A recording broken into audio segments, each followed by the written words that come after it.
Good afternoon. My name's Malcolm Allen. I work for Bloom Consulting, where my title is president. And for a long time, I've figured out I don't know what that means.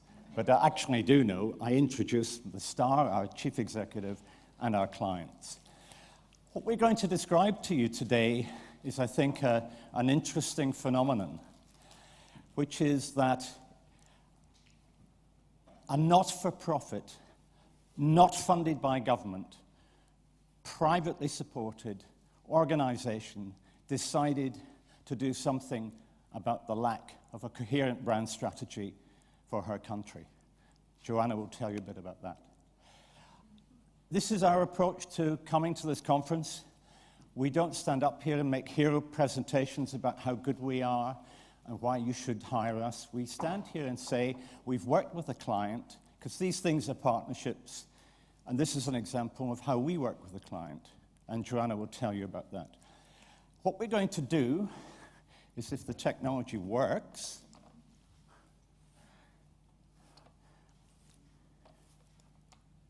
is take you through this session. I'm only going to be 2 or 3 minutes. I'll introduce it. Jose will then talk to you about how we researched the project and how we helped develop a central idea in partnership with the client. We worked with them in a very collegiate way, hand in glove, for the best part of over 1.5 years, and we worked around the world with them, with the Jewish diaspora doing that as well. Joanna will talk to you about how this bottom-up approach has actually worked, because there's some significant characteristics in there. Then we're going to hand it over for a 10-minute Q&A. Either stand up and speak to us, or use the technology. And then for the last 5 minutes, I'm going to bring it back together again to simply share with you some of the things we've learned that we can apply in other countries and are beginning to apply in other countries for this kind of approach that we think you might be interested in and can take on board. Because all too often, these presentations finish without people thinking about, well, how does it assist the field? And that's something we're very, very interested in all our work. How do we take the field towards the future? Place branding 2.0, as we call it, in a digital age. So enough from me. I'm going to hand over to Jose. I'm sorry that you have to listen to this 1,000,000 times, and especially from me, but basically when we talk about nation branding, the best definition for our sake is the name, the feeling, the emotion whenever I say the name of that country or that place. That is the nation brand, or that is the country brand. Now, this perception and this feeling that we call the central idea impacts 5 groups of stakeholders. This perception is a tangible asset and is of extreme importance to manage it so that it actually brings value to the country. Now, this perception is only built if there's a consistency and a coherency on the actions, activities, and policies that are actually aligned with the central idea. So this consistency with the central idea on everything, or the majority of the things that the country does or the place does, is what builds this perception. Vibe Israel has hired Bloom Consulting, Vibe Israel is a non-for-profit, as Malcolm has explained, to develop a country brand strategy for Israel. And in this case, although it's not a governmental institution, we follow the same methodology. Long story short on the methodology, to summarize, there are 3 major steps. The first one is research, to understand the perceptions. The other one is developing the central idea and the strategy. And the other one is the planning and the execution of that strategy. I'm going to focus now on the situation analysis, which is the research, and I'm going to talk a little bit about the data and what it means.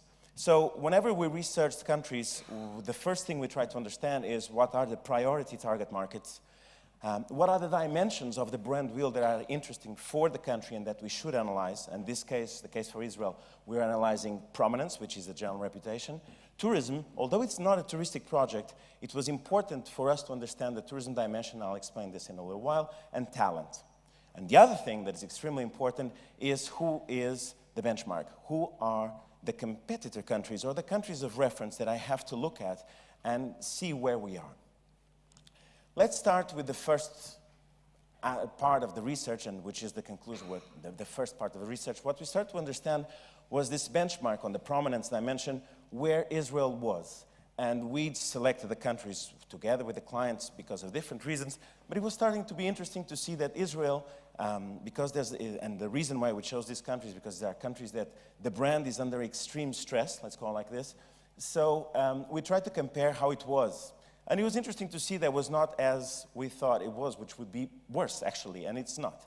Nevertheless, it's important to keep this mark, which is the brands or the mark where we see that above this line is where you start to generate a positive emotion. Below this, okay, although I'm very good compared with my competitors, it's important to see that it's below that specific mark. On the tourism dimension, on a different level, of course, we had to analyze other countries. You can see here the ones that are on the love mark if you want a position. Now, of course, we knew, and this is the part that is so important, the part about tourism, we needed to understand, and we knew that there was going to be a sense of people would be afraid to travel to Israel. And we wanted to understand the perception, how that feeling would be. And if the whole thing about conflict, because it's not possible to avoid the conversation about the conflict and about any perception of instability, how would that affect people? And the dimension of tourism is extremely important for us to analyze because the willingness to visit the country is an indicator of how people feel about this perception of perceived insecurity or not. And we start to see, of course, there's a big percentage that does not want to go, but there was still a big percentage that wanted to go. And, of course, the reason why they did not want to go was because of the things that I said. It was the perceived about either safety reasons or other things that was very interesting to see, like not interested. And we can see that we had different target groups that when we were analyzing the perception of the country. Now, when we start going deeper about this whole thing about insecurity, we started to go into a dimension which was the ones that have been into the country. And again, I just want to highlight one important thing, actually two important things. The second one I'll highlight later. The first thing is that none of this, everyone in the sample, we had a very, only 2% were Jewish. Everything is just international perceptions from all over the world. And this is the difference between how people perceive safety and how people perceive Israel as a safe place. And the difference between the ones that have not gone and the ones that have gone is enormous. And you can start to see, on the purple here, is the ones that consider Israel to be a safe place. So the ones that have been there see that the country is actually, is not just what everyone is talking about, but is a different country from what people talk about and what is covered in the news. Why? Because of different reasons, and because of when they go there, they see, like I did. I mean, I'm not Jewish, I've never been to Israel, so I did not know what I was going to find. And so I started to see a country like everyone else that goes there, that it's a normal country. I put normal because, yes, the conflict is there, there's an issue there, there's a problem there, but it's not just that. And that's what's important to understand. The country is not just that. And the reality tells so. And you're there and you see that it's a country that is one of the most, I would say, free in terms of gay rights, protective in terms of gay rights, it's a democracy, and so on and so forth. So it's a country that is different from what the world is thinking about. But nevertheless, we wanted to see internationally how people would see and perceive the country and what do they associate the country with. And of course, yes, violence and warfare and the conflict is there, of course, but we started to see another aspect that we were not expecting at all. And to do this, we knew, okay, look, the conflict is there, but we're starting to see a trend in other aspects that we were not thinking. And what is this? Let's try to do an exercise here, and let's try to put aside the conversation about the conflict. It's there, it's an issue, but it's not just that. It's not 100% of the country. So we created three types of categories: the off-off, the on-off, and the on-on. These categories are like we try to fill in with the answers of all the surveyed people in specific target audiences and the target markets. And it was really interesting to see that this one are the ones that are associated with the conflict. We call it the off-off. And we said, look, reality or not, it's something that we have to quantify how much people perceive this. The second one is, okay, how much people perceive Israel that is not related to the conflict and is not aligned with the brand or is not just the brand. And the other one is the one that is the reality of the country. And the result was this. I mean, we found out that 64% of perceptions were associated with aspects that are not related with the conflict. We said, well, that's really fascinating for people that have not been into the country. And the reason why you had the majority of this category here was because of one reason, and that is religion. The world thinks Israel is a religious country. And I have newsflash for you, it is not. It's part of it. And again, please don't get me wrong. I have nothing against religion, but it's not just that. And the thing about the country, a country that is perceived as a religious country, and the reality of the country is completely different.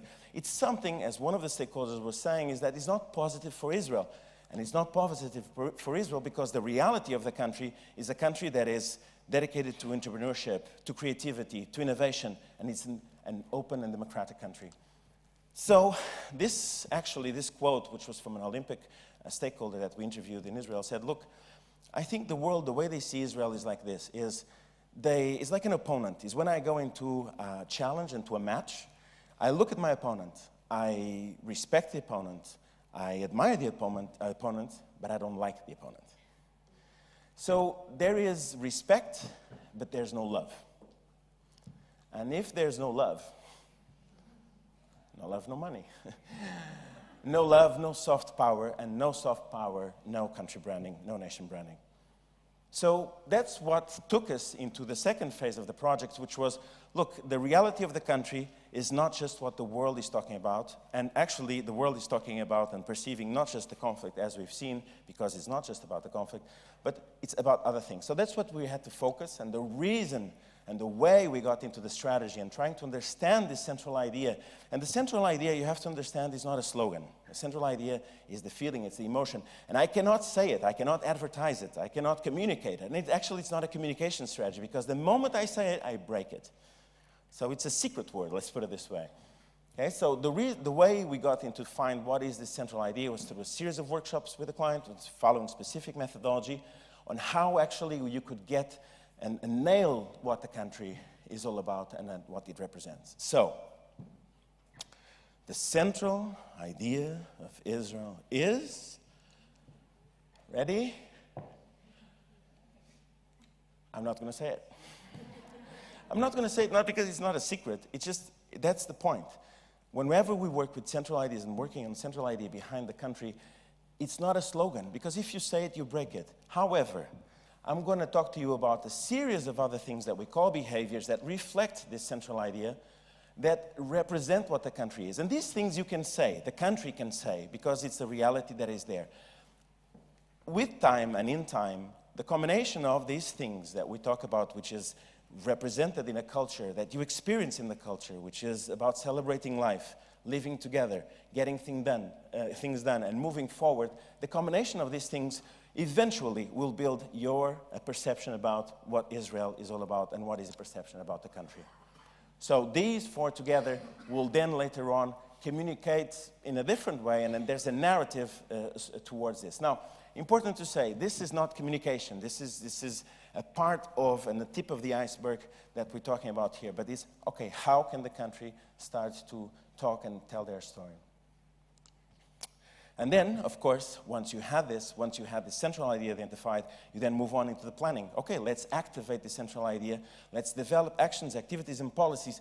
And it's important to see here that, like I said, marketing is the last thing you should do whenever we talk about nation and place branding. But last but not least, should be there, but it's the last thing that should be done. So there's policies that are extremely important for building this reputation, this perception, digital identity, and of course, the part of engagement. The combination of these things, the consistency, the coherency, and the perseverance of these, and the resilience in building and developing and implementing this is what builds the central idea. Now, I'm not going to talk about all the projects. Actually, I'm not talking about any of the projects, but of course, you can approach us and talk to us about everything in the future. So I hand it over to Joanna to talk about the background and more about Vibe Israel. Hi, everyone.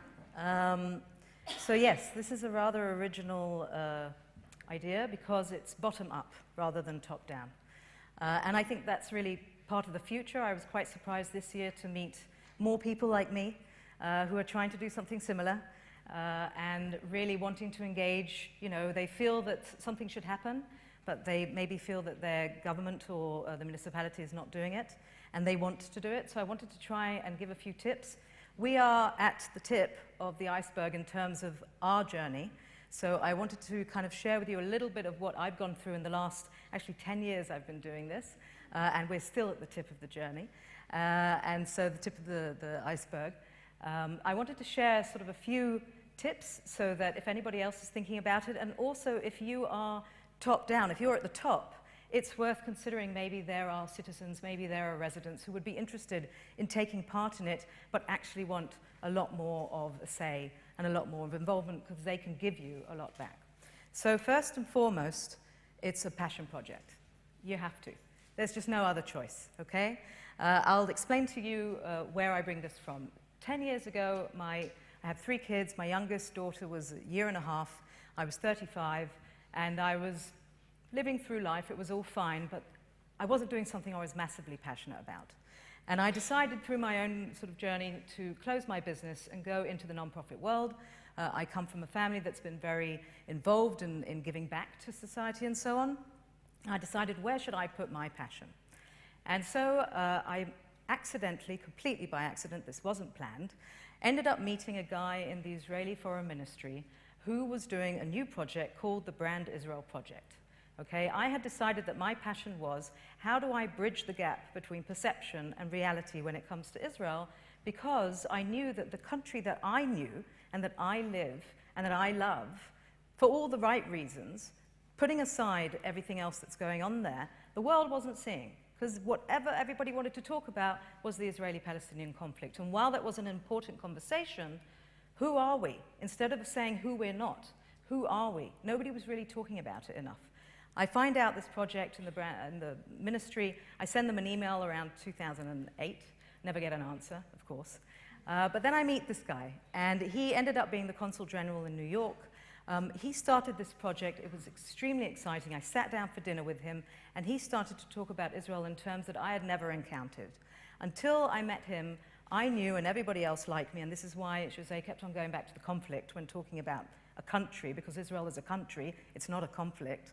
But that's all we did. We did advocacy. We didn't do marketing, we didn't do branding, we did advocacy. We needed to explain ourselves vis-a-vis the conflict. And then I sit down with this guy, and he's talking about the spirit of the country. What are the people all about? What are they good at? And as you can hear, this is not a typical Israeli accent. I'm originally from England, so I choose to live in Israel. And it kind of makes sense to me all of a sudden why I choose to live in this crazy little country in the Middle East rather than in Hampstead Garden suburb or St. John's Wood or wherever it was that I could choose to live. So he had me at hello, and from that moment I was like, I was in. What do you want me to do? And then like, I don't know. I'm not going to become a civil servant. I'm not going to go through the whole process. I'm 35, thank you very much. What can I do? And he had no idea what to offer me, okay? So it had to be something that I wanted to do, and you need passion for 2 things, mainly. One, resilience, okay? This is a long journey. You're not going to be able to do it really easily. People are going to say no, from funding to partnerships to collaborations, all that stuff. You've got to be passionate about it. And 2, it's about feeling that you really want to get into the subject. This is an industry that we really need to professionalize. I love country branding and city branding. And City Nation Place, for me, the annual conference, is the most exciting place to be, and I'm glad Claire is in the room, because it's like a playground for me. I love it, okay? I think most of us should feel that way. And some of the civil servants are in their position because they're civil servants, but I think that it's incumbent upon us to professionalize this whole area, okay? So you have to be passionate. Second thing is that you can embrace your agility when you're a non-profit, when you're not government. You can do whatever the hell you want. So we were sitting around and we were thinking, okay, what do we do? We've got the brand strategy. There's meant to be this great national project, but not much was happening, and we're a non-profit. So I invited a bunch of people. I did a few kind of brainstorming sessions with people I appreciated, and we said, how are we going to change perceptions of Israel? Somebody said, bring bloggers to Israel. This was 2010. I was like, bloggers? What's that? Okay, I only joined Facebook in 2011, all right? Useless. So somebody explained to me about basically what became influencer marketing. We stumbled across it, but it was an idea, and we thought, okay, let's do it. I managed to get together $10,000. I got in kind of $10,000 from the government. And we brought a bunch of bloggers to Israel. We just sent an invitation, free trip to Israel, to study what it is that you're interested in. It wasn't about Israel. It was about the topics. It was homogenous groups. And we've been doing it to this day. We've done over 40 tours, brought over 250 influencers to Israel. We're currently doing a tour right now on the topic of vegan food, because Tel Aviv is the most vegan-friendly city in the world. And it really enables us to constantly try stuff out. We've tried stuff out that has failed, but that's okay. It's all right, because you're a nonprofit, you can do that. Sometimes governments can't do that as well. And it allows you to think different, okay? The other thing is, can't stress this enough, do PR from day one, okay? Get your face out there, get your name out there. I don't really like it as much as I should, but I didn't take proper PR, until about 4 years ago. I had different PR companies, none of them were amazing. And then I took a PR company, and the woman said to me, she runs the company, she said to me, what you're going to do is you're going to start writing opinion pieces about the topic, okay? You're going to show everyone that you know what you're doing, and every time you say anything, you're going to sign specialist in city and place branding, country branding. And I said, yeah, but I'm not really a specialist in city and country branding, come on. And she's like, look, you know more than everybody in the room. That makes you a specialist. And so we started putting it out there, and now I'm the specialist in city, and country branding, and of course I am, because I love it and I study it and so on. And today I'm very proud to say that we just there's a conference in Israel with the big marketing association, which is about Brand Israel, and I couldn't be there, and neither could somebody from my team, and the comments were, a conference about branding Israel without Vibe Israel, that's where you need to be if you want to be impactful. So don't keep it quiet, spread it all over the place. I'm useless at it, okay, but do it. Or bring a colleague who does it for you. Very good. The other question is, of course, everybody seems to ask, shouldn't the government be doing this? And the answer is yes, but they're not. So what are we going to do? It's okay. They're not doing it. What am I going to sit around some more? Let's complain a bit some more. Let's do some more conferences. Let's do some more talking. No, we were like, let's do something about it. So with them, right, what's in it for me, for the stakeholders, we tried to see who our stakeholders are. So we're focusing mainly right now in the brand wheel on the stakeholder engagement and the digital identity pieces. And with each stakeholder, whether it's the private sector, which is the usual stakeholder for most countries, or if for Israel it's the Jewish diaspora, people outside of Israel who are feeling very nervous about how Israel's image is impacting their life, excuse me, as Jews, we need to find out what's in it for them and adapt the message to them. And of course, all this time, engage the government, okay? I do everything openly with the government, and that allows me to do stuff without them complaining about it. I'm not, treading on anyone's legs. By the way, the national project just fell apart. It didn't happen, okay? I'm very proud to say that today we are endorsed by, this is the President of Israel. We've kind of bypassed the politics of the matter. A couple of years ago, somebody said to me, we were $1 million organization, somebody said to me, what if I gave you a check for $10 million? And I thought, what would I do with that? Lots and lots of tours? And we were like, no, actually, maybe we should do something bigger. And so if you're going to do it, think big, go national, earlier on than I did. Okay, it took me about 8 years. Earlier on than I did, and do it right, okay? So I said, okay, if I'm going to say a national project, I need to have a work plan. So I did a tender with several consulting companies, and I was looking for a consulting company that A, was fun to be with and enjoyable, because I'm not going to spend like 10 days or whatever with people that I don't enjoy being with. So that was one thing, very collegiate, as Malcolm said, and go out of their way to be with you when you need them.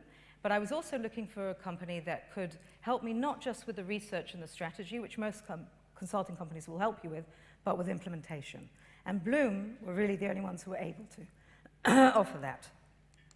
And last but not least, this is said by Tom Lincoln of the Wharton School of Business, if you don't make a concerted effort to brand your nation, someone else might do it, and for their own reasons. So doing nothing is not an option. If you want to do it, get up and do it. Happy to talk to anyone in the room who's interested in discussing this.